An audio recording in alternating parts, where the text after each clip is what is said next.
አደረገ። ሲጀመር እግዚአብሔር ይህን ሴት የመቸርቸር ስራ እንዳግዝ መገደል ነበረበት። ለካ ሀብታምም እንደሳሰ። ምን አይነት ሰዎች ነው ይዘው የሚመጡት? በእናትሽ ተፈጥሯዊ ቦታዋ ጎልቶ ወጥቷል።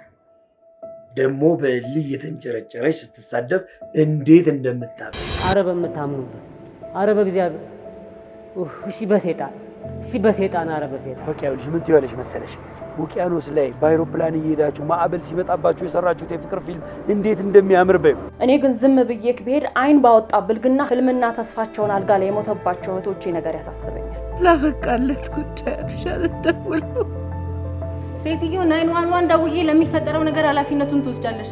ገደለው። ምን? ዛሬ በክህደት አጋድሜ ላርደው ነው። እስከ መቼ ነው 5-10 እየለቃቀምን ዘላቂ መፍትሄ ለማየው ነገር ደሞ እንደ ጨርቅ ስናለቀልቅ የምንኖረው? አቶ ብሩ ማለት እኮ ወንድሜ ማለት እኮ ነው። ምንድነው እየመጣችሁ የምታላዙ? ኦ ማይ ጋድ! ምንድነው? እኔ እንደዚህ አይነት ቀልድ አልፈልግም እንዴ! እኔ ደም ግፊት ያለብኝ ሰው ነኝ። ደሜ ከፍ ብሎ ልሞት ይችላል።